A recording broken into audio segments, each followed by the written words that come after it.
Kızmat kılığa ant verin.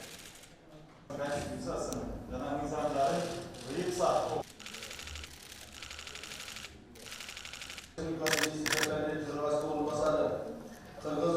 Kırgız Respublikası Ulusal Qowpsuzluk Mamleketlik Komiteti Төрағасының қызмат.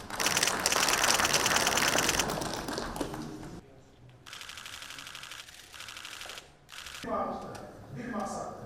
Ülkemizin özgürlüğü. Kırgız Respublikasының Конституциясы жана мыйзамдарын бuyuk сак жана кыргызстан элине кызмат кылууга ант берет.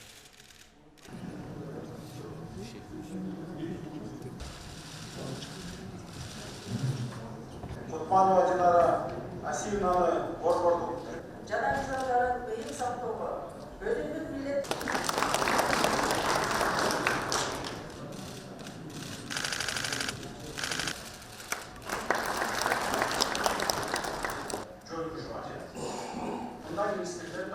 Назарбаев Эмирген Назарбаевич Кыргыз Республикасынын элхан элине кызмат кылууга ант берген.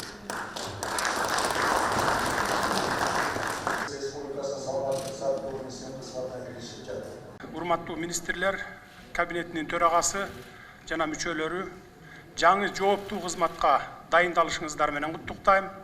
Ошол эле учурда сиздердин алдыңыздарда элдин жүгүн аркалап, калктын үмүтүн актоо милдети тургандыгын баса белгилеп кетейин.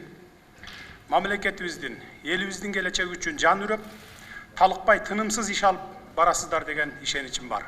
Сиздердин алдыңыздарда олуттуу жана тез арада чече турган бир катар тапшырмалар турат. Өтүгү жокко өзүм барам, тону жокко салам айт дегендей, астыбызда кыш келе жатат.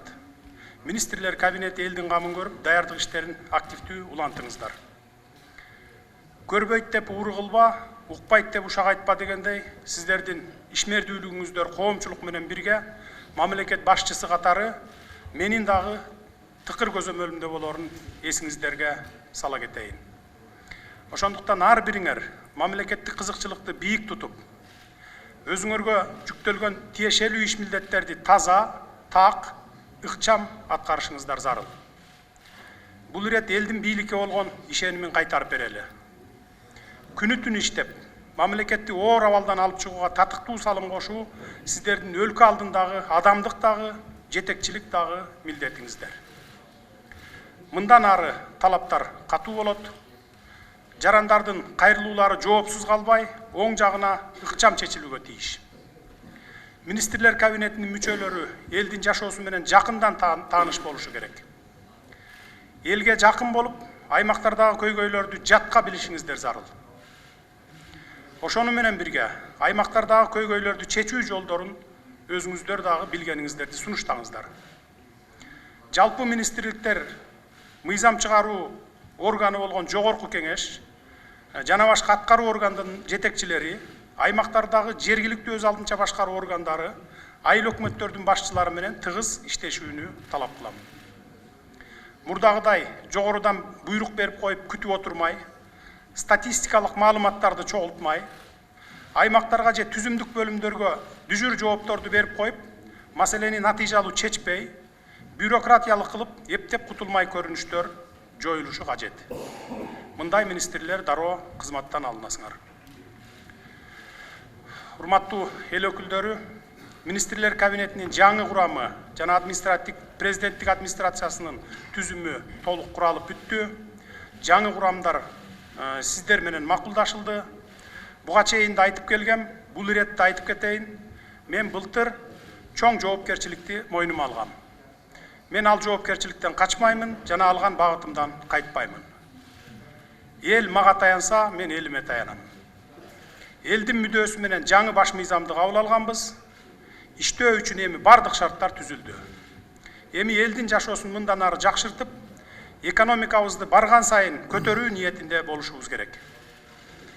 Эл өкүлдөрүнүн колдоосуна ээ болгон жаңы команда, жаңы дем, жаңы күч менен жигердүү иштөөсү зарыл. бири-бирибизди сындап отура турган мезгил өттү. Азыр баарыбыз башыбызды бириктирип, чогуу чараң кеңешип, мамлекетти өнүктүрүүгө гана багыт алышыбыз абзел. Кетмен чаппай нан кайда дегендей, ар бирибиз күжүрмөн эмгегибиз менен гана ийгиликке жетише алабыз. Азыр ар бир мүнөтүбүз, ар бир саатыбыз баалуу, убакытты текке кетирбейли.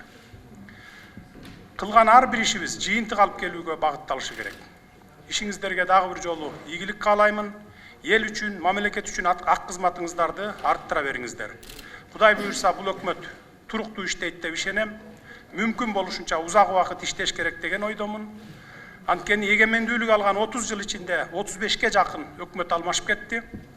Бул деген сөз ар бир өкмөттүн иши алдыга жылбай, бир эле орунда турду дегенди билдирет.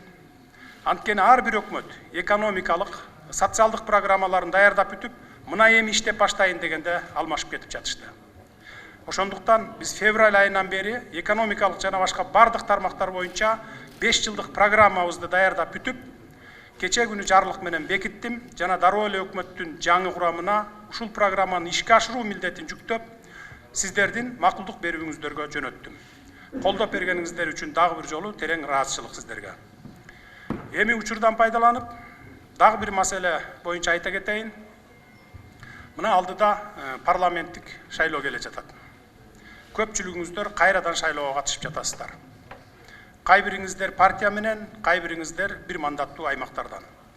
Менин сиздерден суранарым: келиңиздер шайлоону таза, адилеттүү жана так өткөрөлү.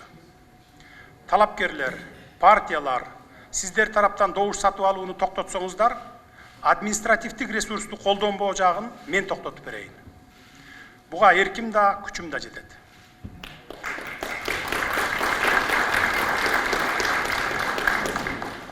Жыйырма 21 октябрь күнү ушул темада республикалык кеңешме өткөрүп жатам. Айыл өкмөт башчыларынан баштап, өкмөт башчысына чейин бардык жетекчилер катышат.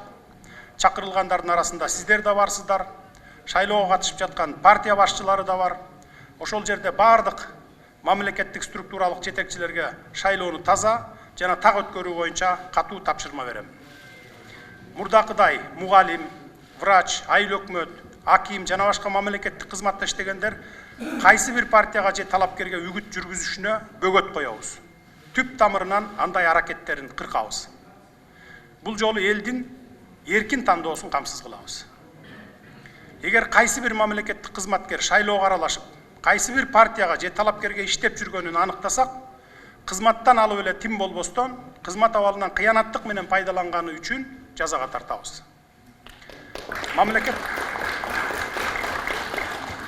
Мамлекеттик кызматкерлер шайлоого аралашпастан, тескерисинче шайлоону максималдуу түрдө таза, так, ачык өткөрүүнү камсыз кылып берүүгө алар милдеттүү.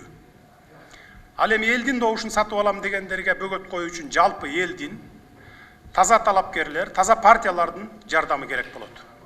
Сатып алам дегендерди колго чабышыңар керек. Анткени эл баарын көрүп, билип турасыздар. Ошондуктан бул шайлоонун таза өтүшүнө жапа-тырмак жардам бериңиздер. Урматтуу депутаттар, урматтуу министрлер кабинети бир багытты, бир максатты, өлкөбүздүн өсүп өнүгүүсүн, мамлекетибиздин эгемендигин чыңдоону көздөгөн ишибизде бири-бирибизди колдойлу. Бир жакадан баш, бир жеңден кол чыгара, ынтымакта иш алып барсак, ошондо жаркын келечекке, жакшы күндөргө жетебиз. Кудай Кыргызстаныбызды өнүккөн өлкөлөрдүн катарына кошсун, элибиз бейпил турмушта жашасын.